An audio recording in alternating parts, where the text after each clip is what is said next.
Oh, welcome back, everyone. We missed you back at the cartoon pad. And we have a great guest on today. Hello, Michael. How are you doing? Hi, Bob. You look great, Bob. You look tan, rested, and ready. Well, you're a different fellow on the air. Thank you. Yeah. And let's introduce our trusty producer, Marty. Hello. Marty, how are you doing? I'm doing well. I'm here. I'm feeling good. I'm feeling cartoony. I want to get down to it. I'm excited about this guest. Yeah, and before we start, do you have any news from the world of Weekly Humorist? Do you have anything you could share with our listeners? What is happening? We have a lot of great content. Everyone should go to weeklyhumorist.com and see the newest articles and cartoons that we have up. Always getting new cartoonists, new humor writers, but also a lot of established writers and cartoonists are always there. So it's kind of a fun meeting of kind of old school and new school, and everyone kind of gets to be excited to be in a weekly issue together. I know that some of my writers are so excited to be in the same, because I do a summary tweet every week. At the end of the week, we do a weekly issue, and I do a kind of a wrap up tweet, and I'll tag everybody on Twitter who is in that week's issue. So it'll be like famous, like a Peter Cooper or a Bob Eckstein. And then it'll be like, or maybe a Mike Reese, and then it'll be some new writers like a Robert Chris. And then, they'll be so excited that they're next to a Mike Reese or a Peter Cooper retweets them. And they're like, wow. And it's like, I'm trying to bring these guys, everyone together, and they can all get to know each other. And it's like they all get to be in the same issue. And I think it's a fun little way to have people meet each other, and then they maybe connect on Instagram or Twitter, and they compliment each other's work. And Ivan Ehlers is a great cartoonist. He's big at connecting and meeting some of the older writers and cartoonists, and he's up and coming, and he gets a lot of advice and stuff from some of the old timers, and it's just a fun little space. I've been trying to make Weekly Humorist kind of a fun space for humorists to hang out. And what's the name of the address for the website before I cut your mic? Weeklyhumorist.com. Weeklyhumorist.com is the website. I like to say that Weekly Humorist is the front porch for America's humor. See, that's Michael Shaw's brand of humor right there, folks, who appeared recently in a New Yorker issue. Michael, congratulations. Thank you, Bob. It was a pleasure to appear. And may I say, my cat has finished reading your newest book. What's it called, Bob? The Complete Book of Cat Names That Your Cat Won't Answer To Anyway. So my cat's name is Buttercup, and I don't think the name is in there, but it's in there. Oh, is it? Okay. No, it's in there. She read the book. I didn't, but she wanted me to pass this on to you. I'm getting a lot of that. I've heard. It's funny. I've been promoting the book. And each day I go and do something, like I go on cat radio. Tomorrow I go on another radio station. There's all these cat stations. They're just all cat talk. And what I get a lot of is people sending me in pictures of their cat. Yes, I know what you, Bob. And sending me stories. I know what you're getting a lot of. If I may, don't say it, Michael. If I may quote, yes. So I have the epic intro.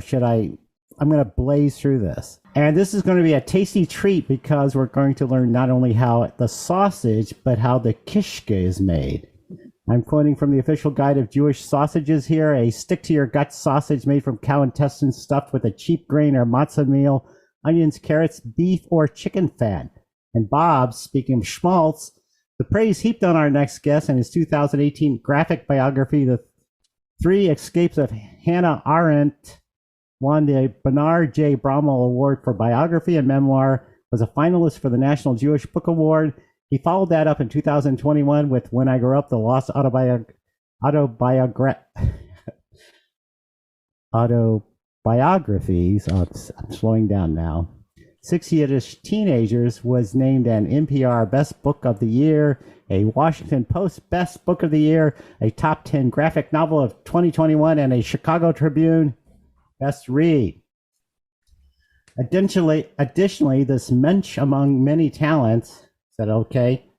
also has a humorous vein, which he often opens to allow rich, warm hilarity to flow forth, having authored Kvetch Can, Jewish Cartoons, and Oy Vey, Can You See? An illustrated history of Jewish Revolutionary War heroes. I made that one up. You did, and I'm working on it now. Okay, good. I'm not done. If that's not enough for you, Bob, I thought you were the busiest man in cartoon land, but his cartoons have appeared in the New Yorker and a bunch of other ones I'm not going to mention because it's just a little too goddamn depressing. How about the Bulletin of Atomic Scientists? Ah, you can talk about that, but not until I'm done with this. And if that's not enough, send me into a stark and unflinching review of my own underachievement. He also teaches at DePaul University, the School of Arts Institute of Chicago, and the YIVO Institute of Jewish Research, plus enjoyed a earlier career as a creative director at Sterling Cooper in New York. I made the Sterling Cooper part up, though he was a creative director. Of course, as a lifelong copywriter, I like creative directors in a familiar but not friendly way. So that's all we have time for today. So let's say sei gesund to that fellow that's sure to stick to all our guts, Mr. Ken Krimstein. Steen. Well, it's been a pleasure, and I'll catch you on the next podcast. Thank you. Okay, good night, everybody. Someone give Michael some oxygen. That was a matzo ball. That was. Ken, it's good to have you join us. Actually, you're not teaching anymore, right? Because you're going to focus your efforts into this next book. Can you tell us a little about it? Yes, I was just doing the schedule today, and I certainly hope that my publisher's not listening to this for a while. No one's listening to this. Good, yeah, all right. I looked at a calendar, and I figured that if I ink Winsor Newton 7. Ink, maybe 1 chapter a week. This should be done by Hanukkah, maybe Christmas. Depends when they fall this year. So so this is my third graphic nonfiction novel history thingy. And I hope this will get me out of that sort of Middle European pre-war rabbit hole that I've kind of fallen into, but I really like it. And it's about a real life incident that Albert Einstein, because Einstein is Albert Brooks, right? Not that Albert Einstein. The actual Albert Einstein hung out in Prague when he was a nothing, according to his biographer, with Franz Kafka when he was also a nothing, just an insurance guy, in 1911. And I thought, wow, since I never took physics and I can't read German, that's a perfect topic for me. So that's the book. Sounds like a musical. It has some musical notes. I could see it. That's the goal, is to make it a musical eventually. Always. They become so big. But it's called Einstein in Kafkaland, and it is based on the book, the Hannah book, the Hannah Arendt book. Fortunately, it's in 9 or 10 languages, including German, which was where Hannah was from. And she's like a huge, huge star there. She's like the Dr. Martin Luther King of Germany. And the book is very popular there. So the German publisher said, can you do another book? And here's some suggested topics. So I picked Einstein. I didn't know what to do with it. But then when I found out about the Kafka collection, I thought, oh, cool. And I actually went to Prague during a dip in COVID and drank a lot of beer and learned a lot. And I'm working like mad on this book to get it done by the end of this year to come out in 2023. I have a quick question. When your book is translated into other languages, is it hand lettered in those languages? No. There is a font called Krimstein Light. Good. And it is only in the light font. We haven't gotten into the heavy font, but we're working on. We eat some more kishka. We could get there. No italic. So we send the font over to all these various countries, except for, interestingly, the the first translation, the first country that bought the Hannah Arendt book was Korea. And so the first translation I saw or the first book was in Korean. And I had a colleague at DePaul, and I said, is this actually, the book, or is this like, I don't know, a manual for running a tractor? They said, no, it's the book. So they translated the book into Korean. And it's been I didn't do the font on that one. Wish I could. So it wasn't translated into Hebrew first? It has not. The Hannah Arendt book, interestingly, because she's a very controversial character in Israel, very controversial still, because she reported on the Adolf Eichmann trial, not particularly in a way that the Israelis liked. They still don't like Hannah Arendt very much over there. So it has not been translated into Hebrew. But the new one, the one that I just put out, the one about the Yiddish teenagers, has been bought to be translated into Hebrew, though it probably should be translated into Yiddish. And I can speak really neither of those languages, but for some reason, the Hannah Arendt book really took off around a lot of countries around the world. So that's been fun.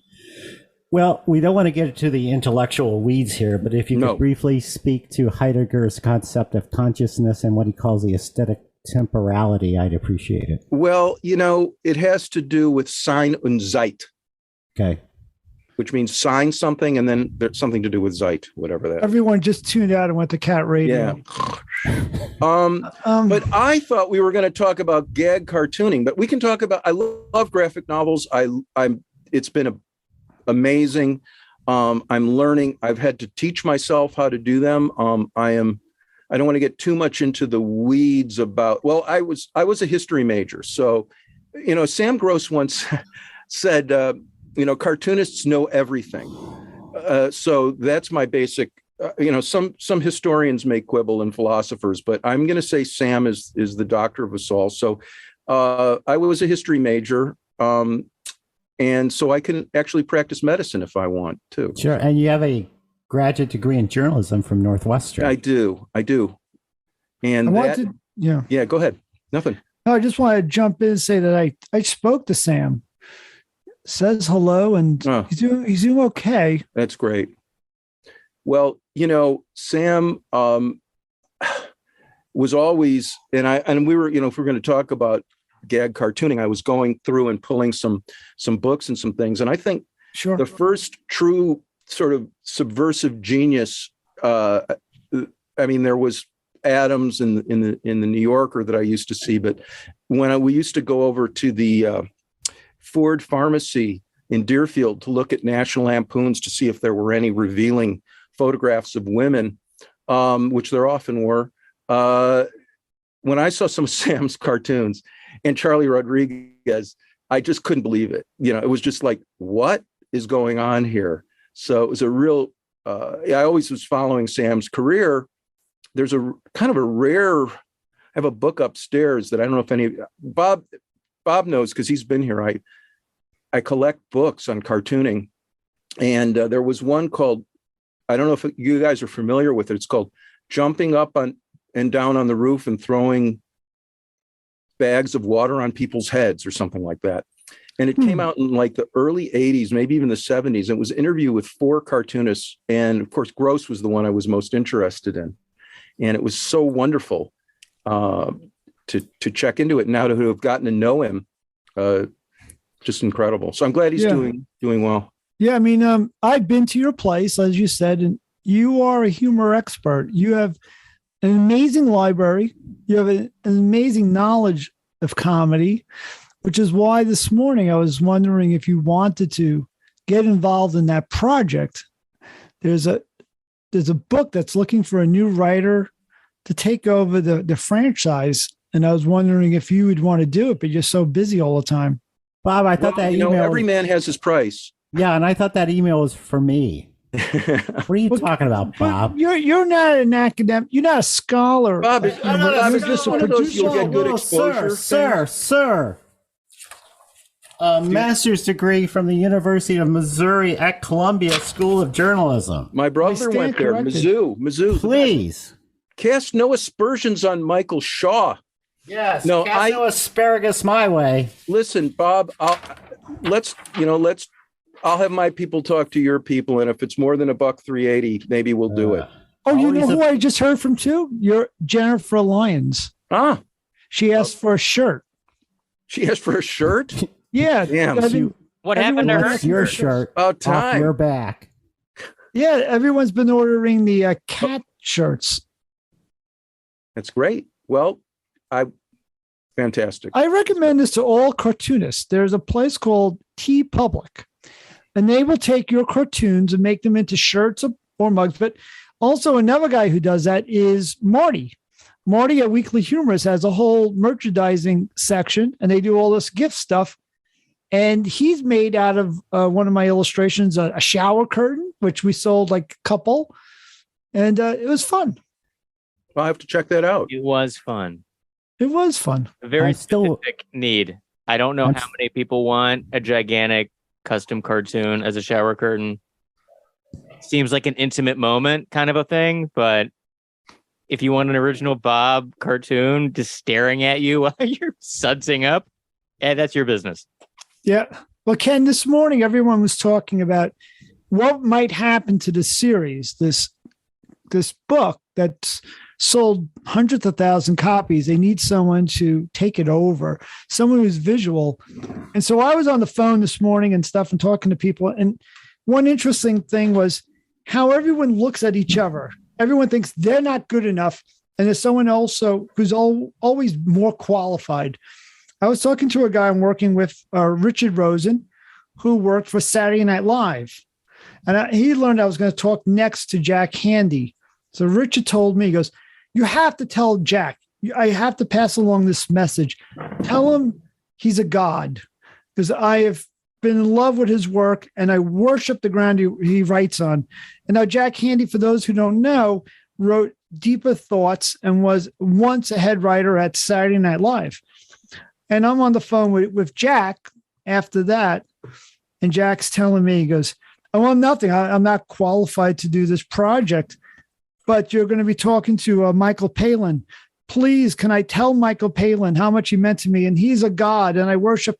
And this went on a chain that went on. Is Carrot Top going to be spoken to in this thing? This is where it ends. It goes up the ladder of the comedy gods, past Michael Palin, and then finally to Mr. Scott Thompson, who is Carrot Top, who I adore.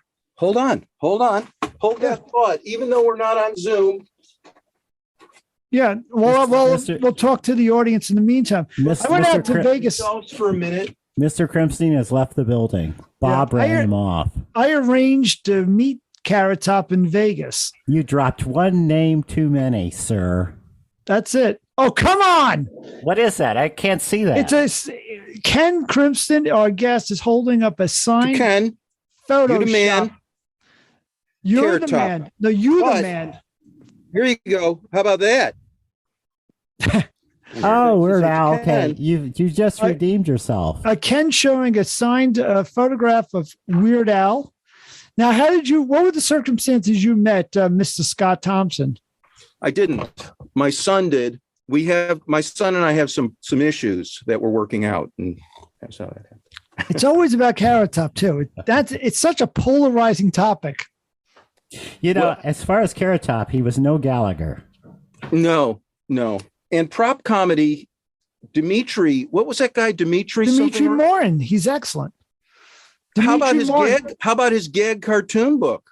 Anyone have it? Oh, it's excellent. And I also his short story collection.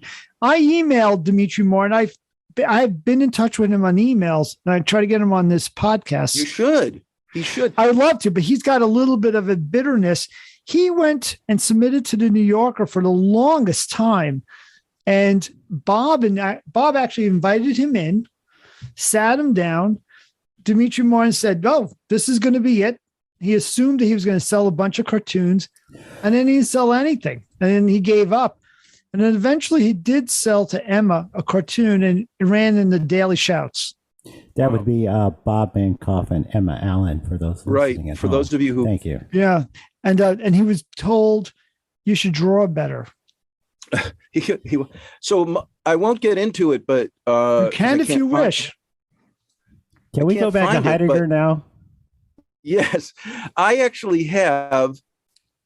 And I know, Bob, you've been trying to get to this guy, and I don't know how to get to him, but I have a book that David Mamet, I think he may have even self-published it, of cartoons that he submitted to the New Yorker. And he really wanted to get in, and he kept on trying and trying. And then Bob kind of spun it that I don't know about your cartoons, but I have a screenplay I would like you to look at. And he used the F word several times. Yes. I know this is a family friendly. I know. That's not my style. I know Dr. Fauci keeps submitting, and they're saying like, just keep the world safe, sir. Well, anyway, it was a rough week for great cartoonists. I just want to touch on that Mr. Paul Coker died. And I know you will have something to add to that because you're such a scholar on Mad Magazine. I knew him, and it's just a double whammy because he not only was a great cartoonist, but he was a great snowman expert. Well, along with Raymond Briggs. Raymond Briggs also was a great illustrator and also a great icon in the snowman world. And Burl Ives. Yeah, we lost two great ones in the snowman universe. Oh, my.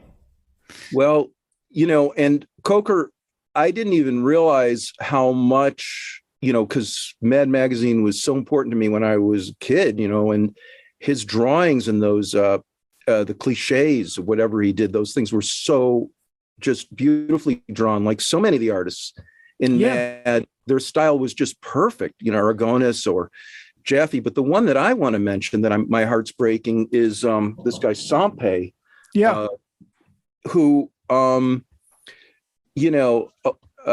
lot of the obituaries that I read, just talked about his New Yorker covers, which were great.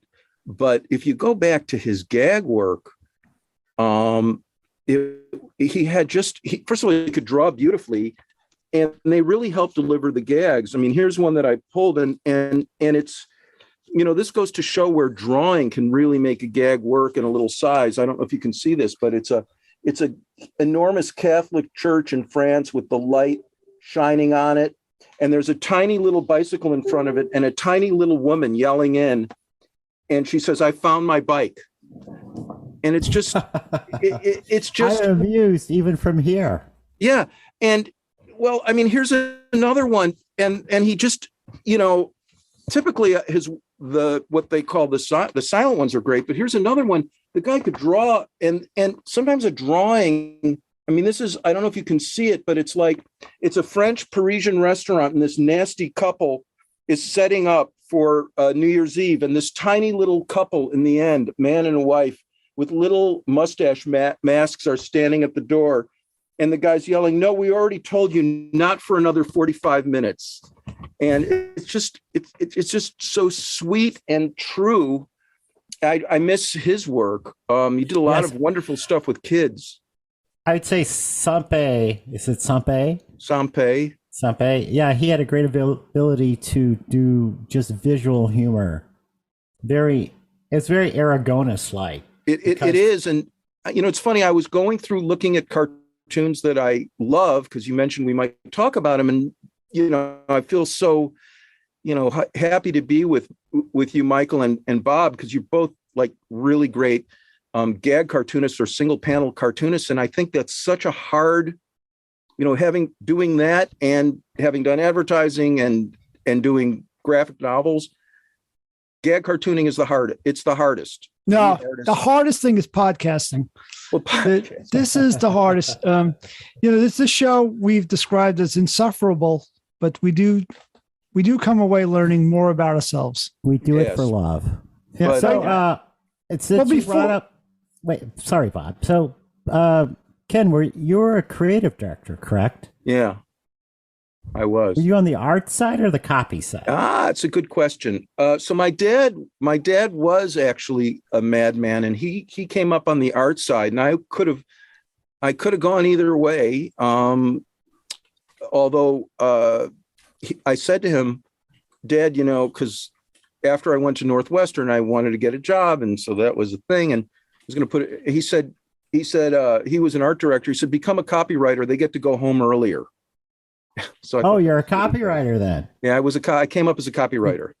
We're kindred spirits. I'm so pleased. Yeah. So, another question: bagel or bialy? Oh, bialy, big time. Absolutely. Oh, it's hard to find a good bialy. Well, there's a place here in Skokie that I can refer you to down the street.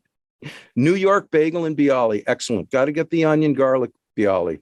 Where are you? I am in beautiful downtown Manitowoc, Wisconsin. Okay. Is it anywhere near Madison? I'm guessing you might be. No. Okay.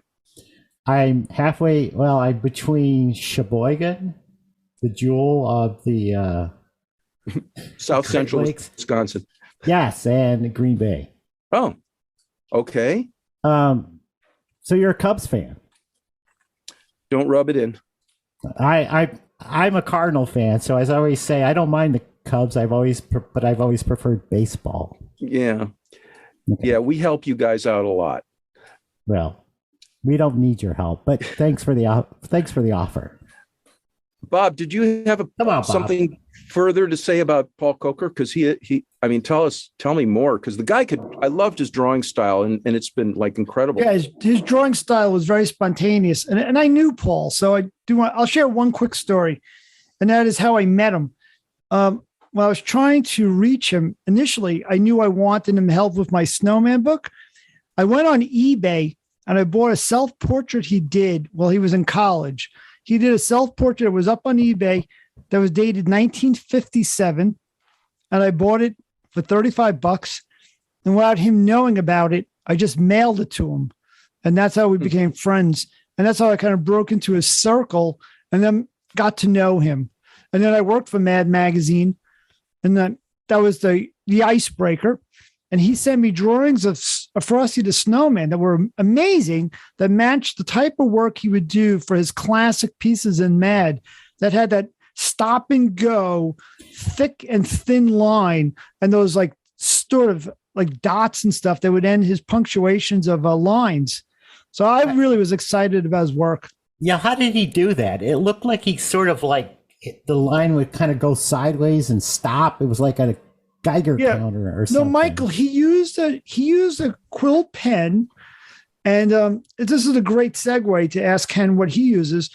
He used a quill pen and just kind of did that sort of, I think he penciled things in, but he didn't do any like going back. He just let accidents happen. But one thing he was really good at was expressions. You don't see that as much now with people who could really capture something funny with the expressions. He was just great. I mean, Ken, how many of those great Mad Magazine cartoonists, like, what's his name? Wood? There was Wood. Wally Wood? Wally Wood. Yeah. He was amazing. And then there was Tom Clarkson? I don't know about that guy, but there was a group. There was a group that did all the things like the products from school, your back to school products. I mean, they're just amazing.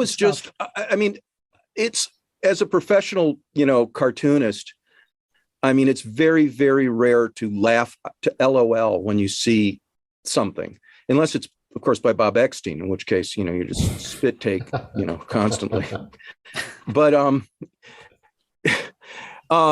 I was recently looking at one of Don Martin's. I have a couple of his collections, and that guy could deliver.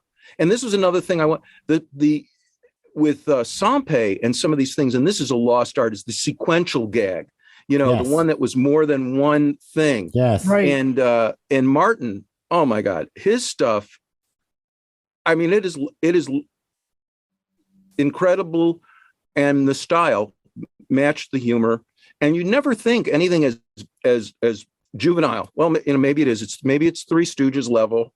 Whatever. I love it. But Martin, that's laugh out loud stuff. Yeah, I always remember a Dan Martin where this guy is like walking along and it starts to rain, and then he starts singing and dancing in the rain, and then they cut to the top and it's like a spitting contest. So it's all this saliva raining down, and and he would come up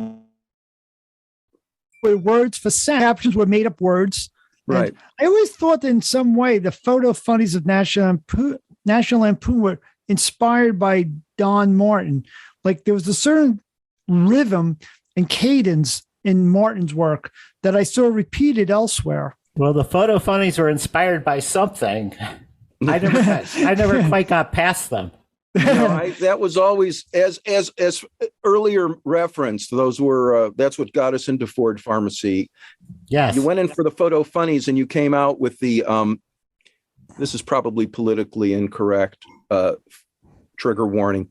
Well, Michael's going to love it. Handicapped Olympics. Do you happen to remember that feature? Oh my God, Charlie Rodriguez. Oh my God. You know the story with the photo funnies, right? Was like the guys working on that included Gilbert Gottfried and Richard Belzer. And that's how they met each other. And I met those guys through National Lampoon slightly, then Gilbert at Spy magazine. Gottfried, yeah.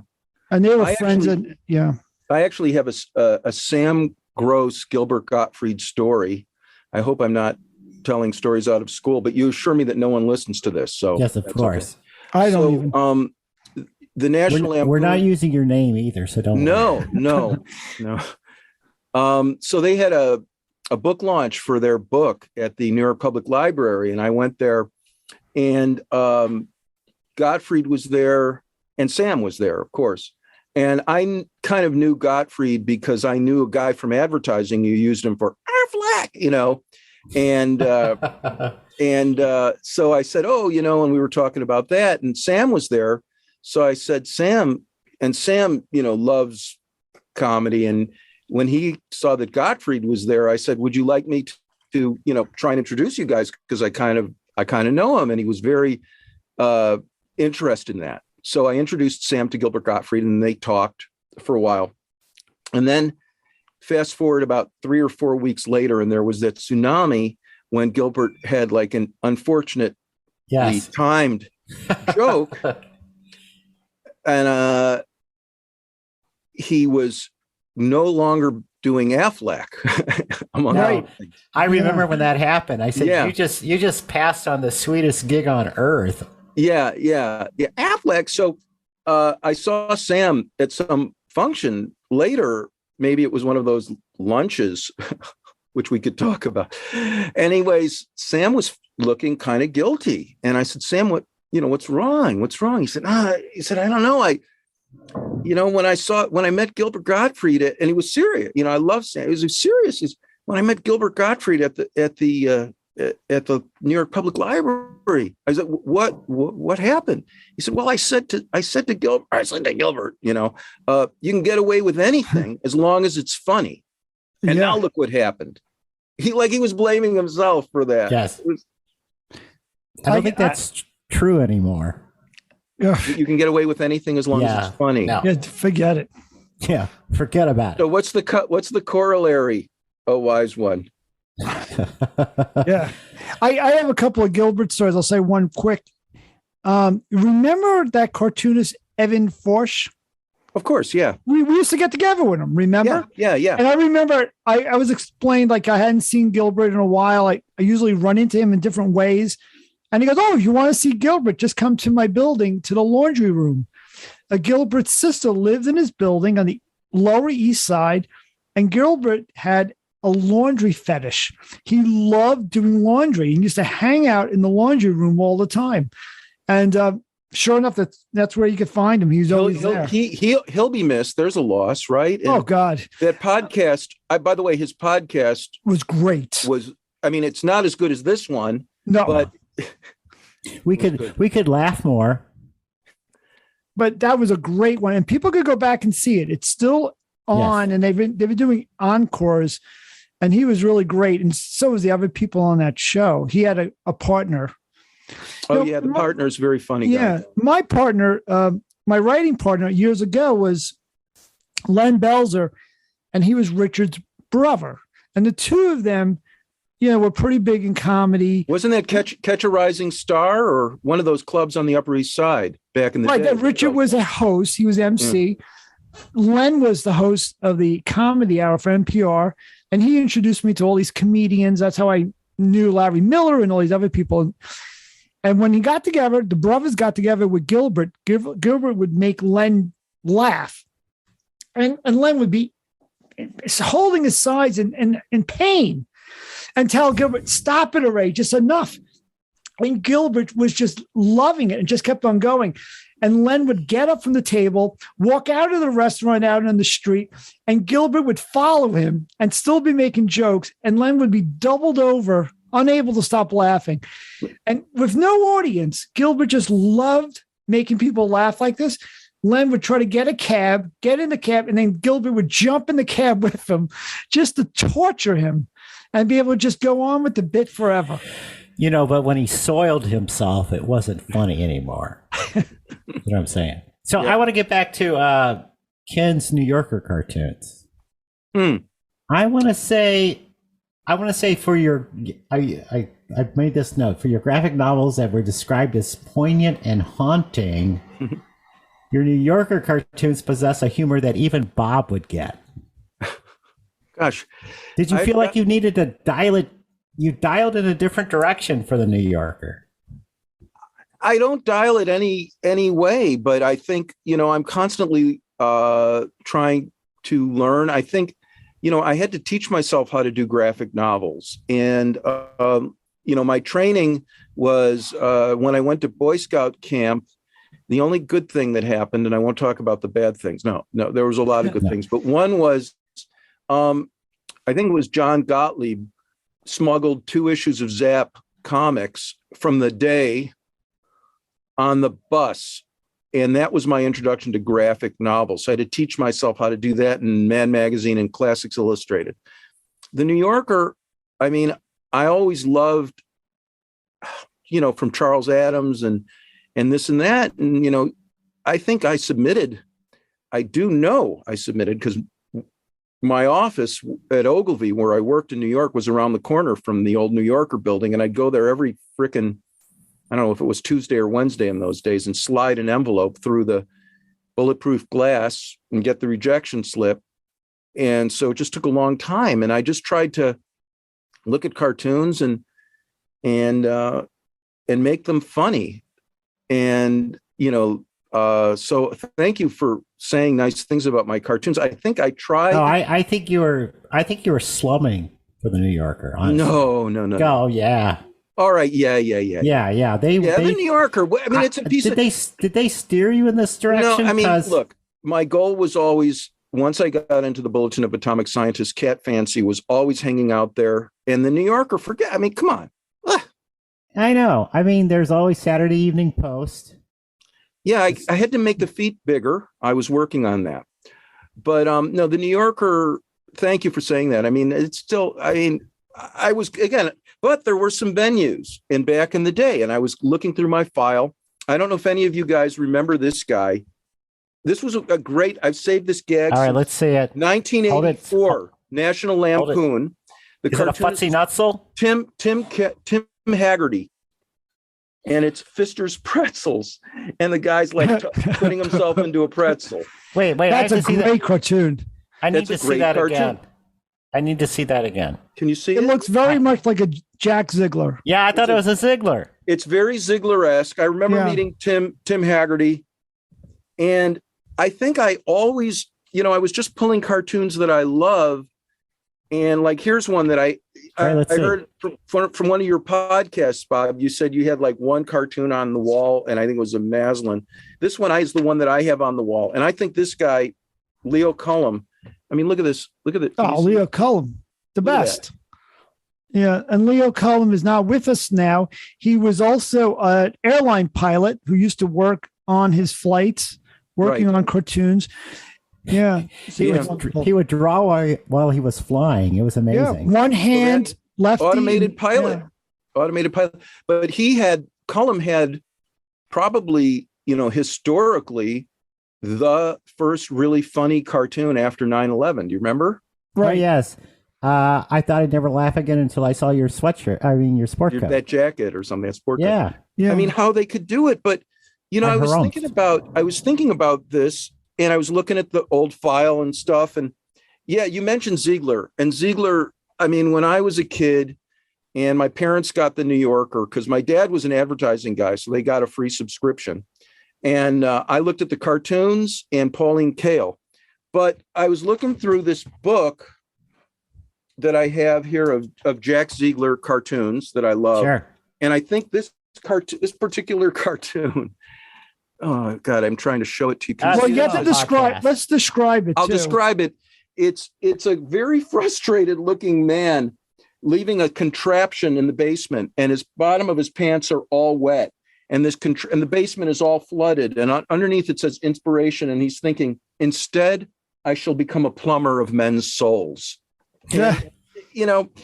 But that line and the whimsy, so I kept looking at that, but then as I started getting into this is actually Henry Martin, but there were those truths about New York or life that, this is it's a guy walking past a pizzeria and it says Joe's Pizza and no public telephone, That's so 70s. It's 70s because what is a public telephone? But now it'd be restroom. Those kids today. Sometimes I was thinking about like cartoons that are beautiful.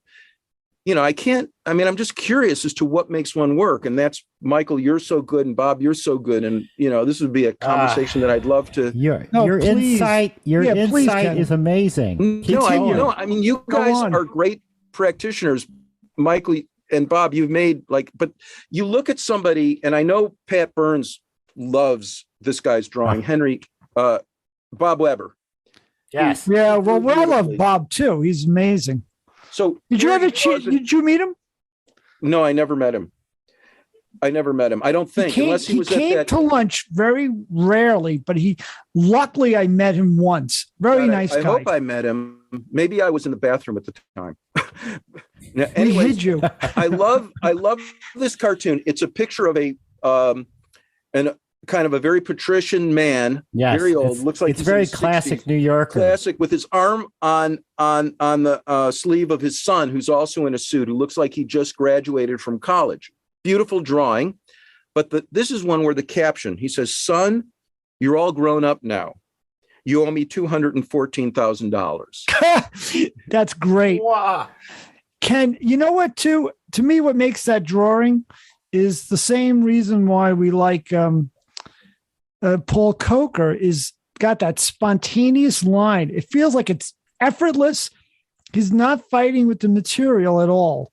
Well, it feels like he's in full command. I think any cartoon that comes together, and this is what I'm, working on my graphic novels too. But here's another one from the Lampoon I just want to refer you to, because when it works, I think the drawing style and the joke work. So this is a Peter Steiner from 1983. I've been saving it forever. And it's the classic picture of, the military guys over the little thing with the little boats and stuff. Sure. There's a map. And the map. And he's saying, "Well and good, gentlemen, but do you think the enemy will be using such tiny ships?" That's a great line. No, I don't get it. Michael, we'll explain later. But it's only a 2-hour podcast. Here's a rare Mankoff with not lots of dots in it. But it's a picture of really ugly, horribly put together furniture and this couple. And the line is, "Jeffrey makes all our furniture himself."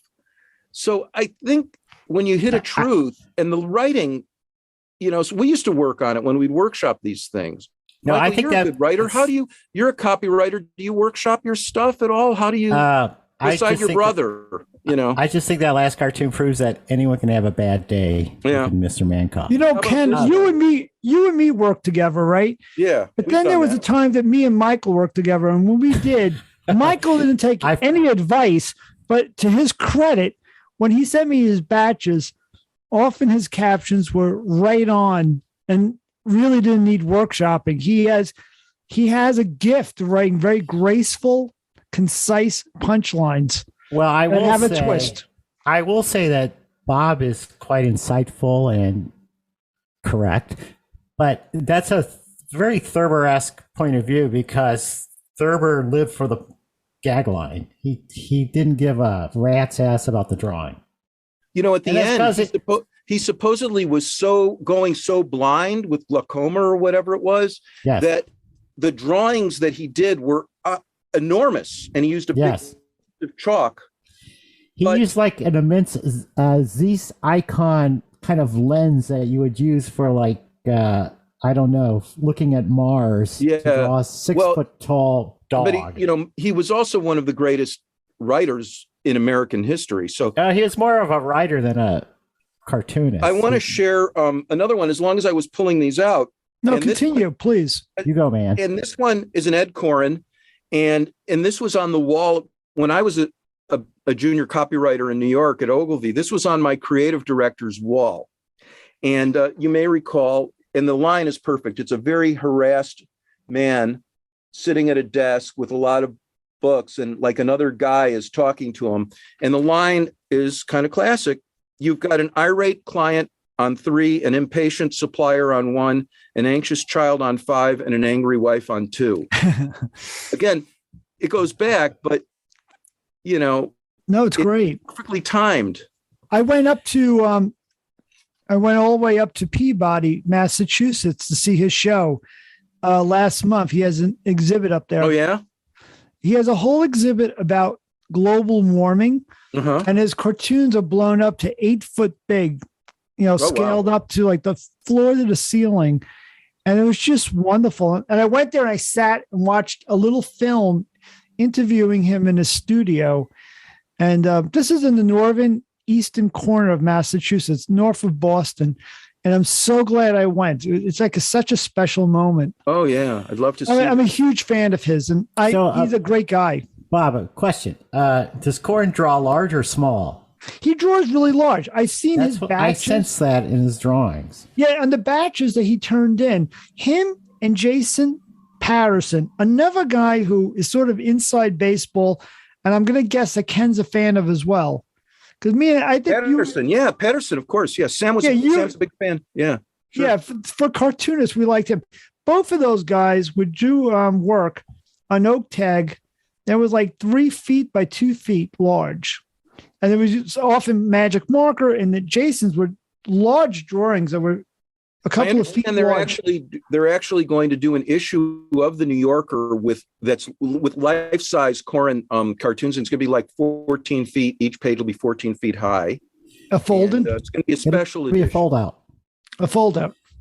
So I have to say the one cartoonist that was a complete mystery to me how he could draw or he painted was Lee Lorenz. Because it was like this swirling mass of stuff that somehow looked like something. Michael, I saw him one of the last times he was in the New Yorker office. He was working for Bob. He came in to show his batch to Bob, which is a weird moment. Yeah, that's very weird. And Bob, I remember saying, "Oh, well, we're going to need these changes on this final." So he went back to the waiting room where there was Sam, Sid Harris, and I think there was this young kid named Ken Krimstein or something, just there, but bewildered.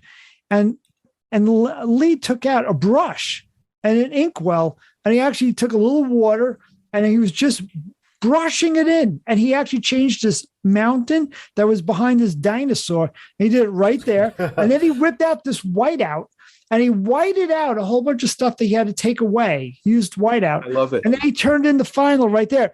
But you can see he used a large brush and what looked like one of those Japanese tools when they do the brush drawing, the one that can be really thick or thin. Yeah.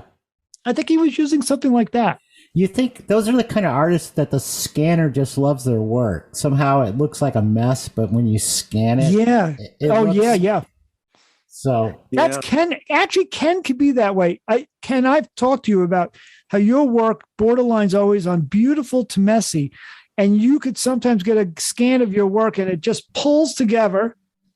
And other times, well, you'll admit that's true, right? I do. And I remember one of the early times I was up at the New Yorker and I was talking to another cartoonist and I can't remember who it was. It was a woman cartoonist. And she said, make your drawings as big as you can, because they always look better when they shrink down. And I think that sounds like Victoria Roberts. Maybe, yeah. I think because she used to give us that sort of advice. She was always very helpful. I mean, I have to show you another cartoon, and what I think is great. I don't even have to show them to you. I can just describe them to you, and I think our Sure. people out there in radio land maybe can see it too. But Mike, wait, let's make it like a. Hold on, I'm gonna make it. And the next cartoon is. Yeah, I feel like Mayor Fiorello LaGuardia reading the funnies during the newspaper strike in 1947. And now here's Little Orphan Annie. Yankee Rain Out. Mike, not everyone can do LaGuardia. That was very good. Well, I wouldn't even know. But there's a general, very, very stiff-looking general with lots of medals, sitting in a chair, very stiffly reading a book, a big fat book, and on the title cover of the book is "War and War." Yes, that's very good. No, come on, we're just laughing. I mean, come on. Yeah, Ken, is that low-hanging fruit now? Do you feel like there's certain, like that's one of the topics you would not include in a batch today because it's a little bit tired, along with that prostate joke you were telling me before we went on the air? It's funny. You can get away with anything as long as it's funny. You know, and if you can't laugh at your prostate, who can? Yeah, I mean that's like Cleveland. It's a punchline. It's a One of my favorite cartoons was the doctor talking to the patient, and he says to the guy, "Now this is going to feel like I'm sticking my finger up your ass." Yeah, that's a good one. Yeah. Speaking of which, oh boy, here come the I pulled Mort Gerber's book, and I was hoping, and there was a cartoon in here, and one of the things I love about gag cartoons is that you can. I mean, I think. You know, you can talk about forbidden subjects like death, so I love this one by Frank Cotham. And I'm just going to describe it to you because, it's a very forlorn looking guy checking into a hospital, and a kind of a harried hospital, and nurse is checking him in, and she's got a little thing and she's handing it to him, and she says, just fill out this tag and attach it to your big toe. Oh, come on. That's dark. His work is very Eastern European to me too. Cotham? Yeah, I mean, it's got kind of a dark kind of like, Well, it looks like a German forest. I think exactly. Tui can write, and he's Irish, I guess. So here's one. Again, talk about writing. It's a doctor talking to the wife, and there's a guy in the bed with like all the, pipes and stuff. And he looks like he's got a very stern look on his face, like he's a fighter.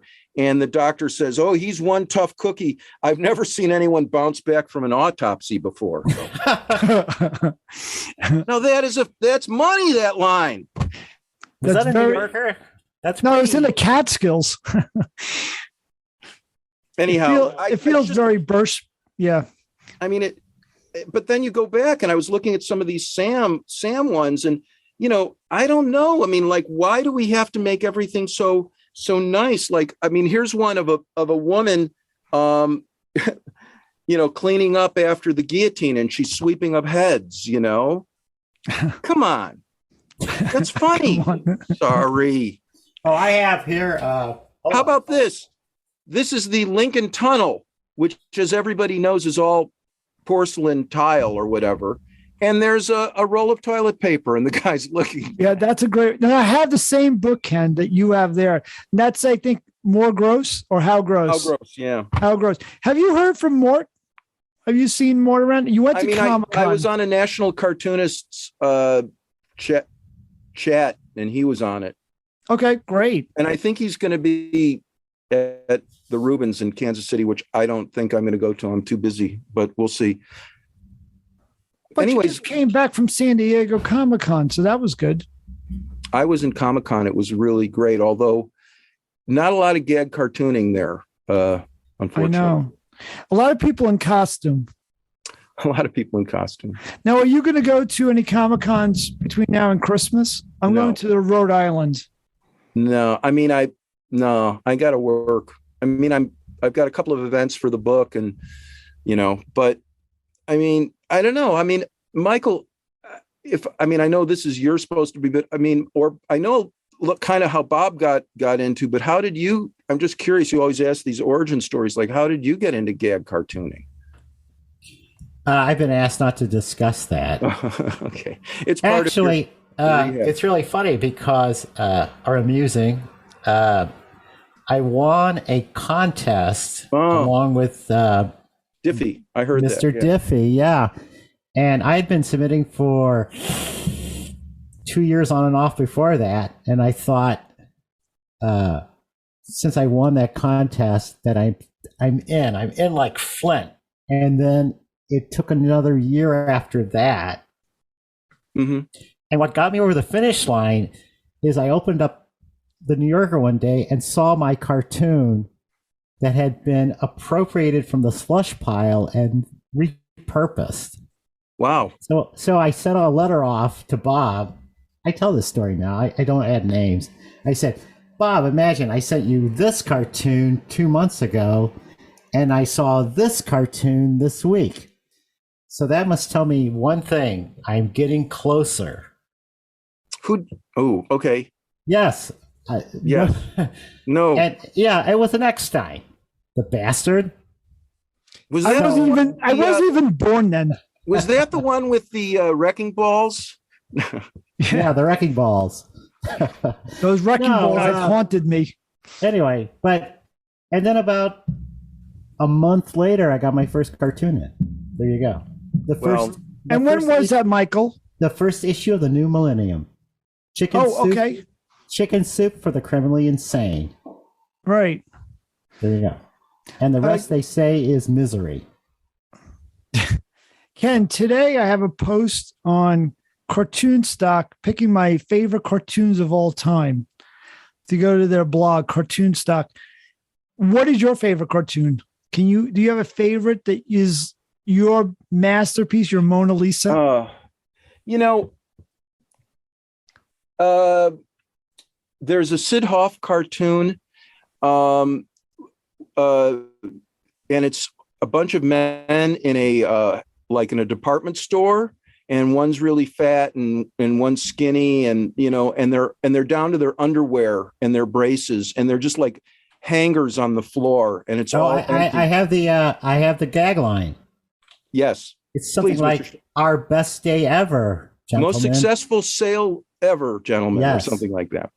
The other one that I really love, that's one for a line. The other one that I really love, it's a tie. The Addams with the guy who's trying to hang himself and he's got his arms stuck in. I know that one too. The line, Michael? Oh, can't you do anything right? Can't you do anything right from his wife? And then the visual one is the editor of Boys Life magazine, Michael. Well, I'm thinking of Boys Real Life from the National Lampoon, where they're all sitting around. It's the editor of Boys Life magazine, and he's got a suicide note, and he's got a slingshot. Oh, that's a good one. So my favorite Sid Hoff is the prisoner who's behind the bars, and he's saying, "Anyone?" I think it's not. You're not misinterpreting this for the Shel Silverstein one. I don't think so. Okay, well, he's saying, "Where are the dames?" Where are the dames? And then the other one that Bob brings out once in a while is the shoe salesman who's reaching into the shoe box. Oh, sure. Oh, yeah. And he's pulling a gun. Yeah. How about the Shel Silverstein one with the two guys hanging in the dungeon, and they're off the floor, right? And they're hanging, and the guy goes, "Now, here's my plan." No. I like the one of the two guys hanging in the dungeon, and one guy says to the other one, "TGIF." Oh, wait, that's mine. Sorry. That's yours, Michael. I want to share the cartoon I chose as the best cartoon in the millennium. Yes, please. What is it? Marty, is it possible you could let me share the screen? But Bob, before you show it, let me just thank you. Let me thank you a lot. Yeah. Bob, and I thank you. I thank you too, Bob. And I think you too, Ken. I think we're wrapping up now. You know what? I had to pick the best cartoons, but if I had to pick my favorite cartoonists, I would definitely have chosen both of you because you're up there as my favorites. Marty, can I share yet? Oh, great. Let me just do that. And this is what I chose as the best one since 2000. That's best a good cartoon. One. That's a good one. I think this is a little inside baseball, though. I'm not sure everyone gets it. No, so we see, just for the podcasting audience, we see three men on a plank, and the Blackbeard is saying to his friend, "You're right. Things are funnier in threes." That's inside baseball, but that's good. Was it Diffie who did the pirate who had like 2 peg legs, 2 eye patches, and 2 hooks? Yeah. And they were like, "Are you sure you want to trust this captain?" or something like that? Was that the one? What about the famous Pat Burns, where the pirate's in the geometry class? Pi r squared. Pi r squared. My cartoon was a pirate that had the eye patch, no leg, hook for a hand.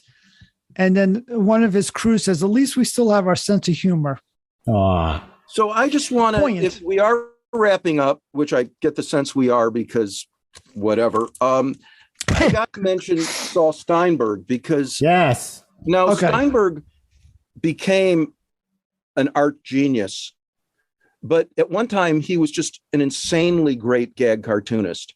And really, I think I don't know about you guys, but I was looking through this Steinberg book, and I can't believe how much I ripped him off. But this one is Adams' his whole career.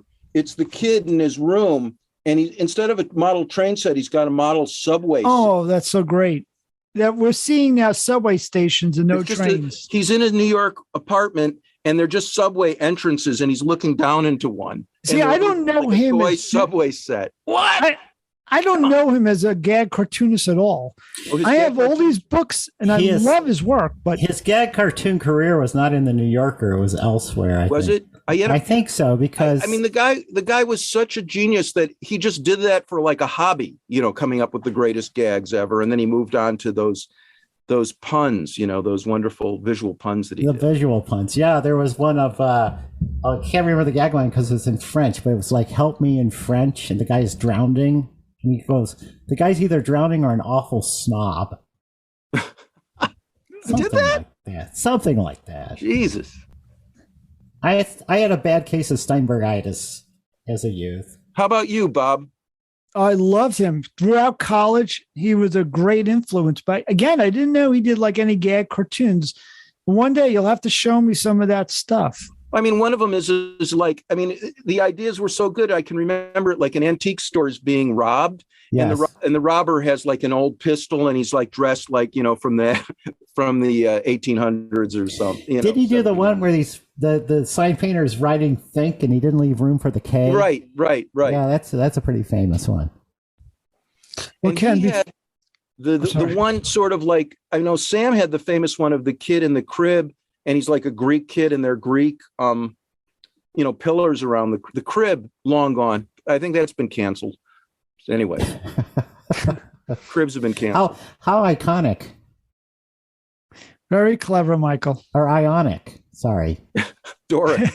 Not Doric. Don't call me a dork. Thank you. Damn. I miss copywriting. Not. So did you know Mr. Ogilvy? I don't want to go down another rabbit hole.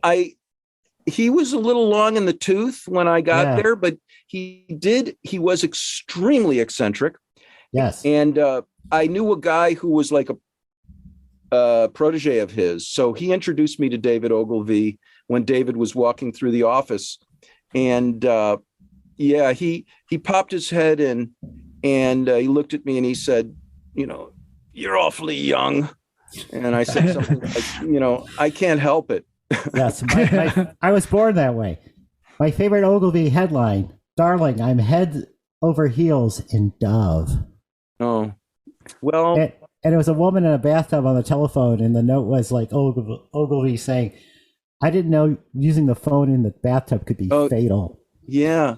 Well, his famous line, "At 60 miles an hour, the loudest noise in the Rolls Royce comes from the electric clock," was ripped off from another ad.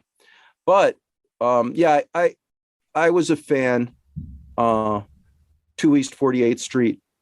But that's another rabbit hole. Yeah. I know at the time when we were slaving away in advertising, Bob was living the high life as a highly paid graphic designer and art director, getting free pencils, bottles of booze for retouch. He was a 12-year-old intern at Spy. I was working a lemonade stand. You worked at Spy? Yeah, sure. I was very, very involved with Spy. Hold that thought, Mr. Editor. Just cut the dead air for a second. Oh, geez. All right. Great time for a commercial break. We're going to have to move this into 2 episodes. Wait, yeah.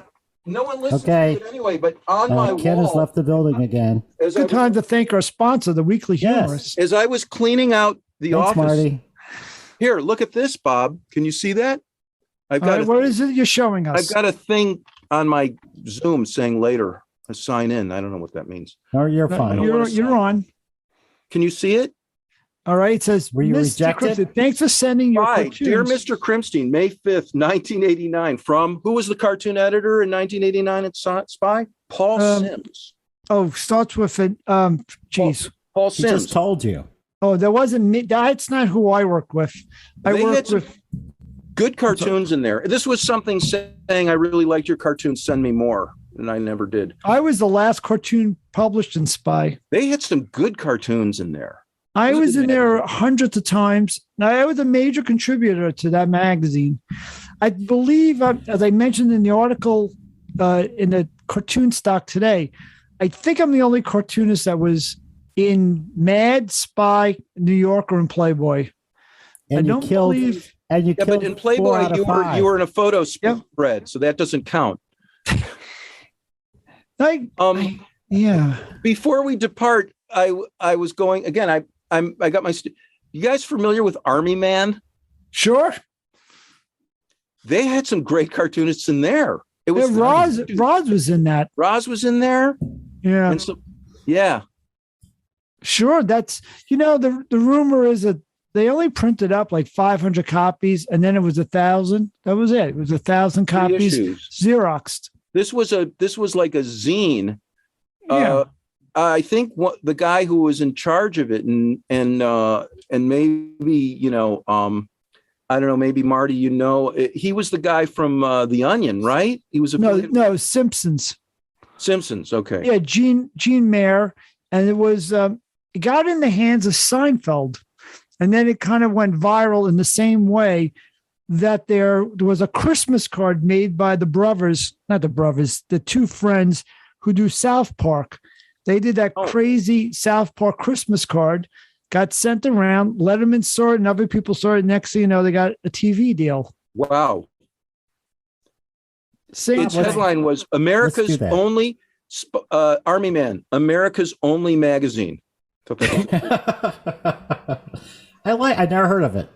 Yeah, I never forget a good tagline. And that had early Jack Handy. So that had early Jack Handy.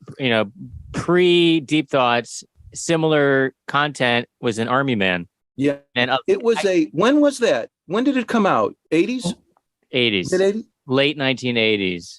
And then it was really a template for a lot of humor. Well, if you Google Gene, I think his name is Gene Mayer. I hope that's right. Mayers or Mayer. Oh, George Mayer. That's it.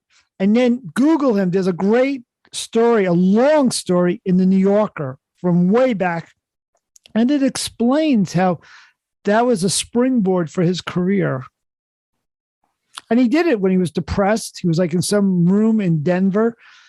It's funny when you hit Bob Odenkirk. I mean, these are, notable names. It was a great, funny, but I don't know.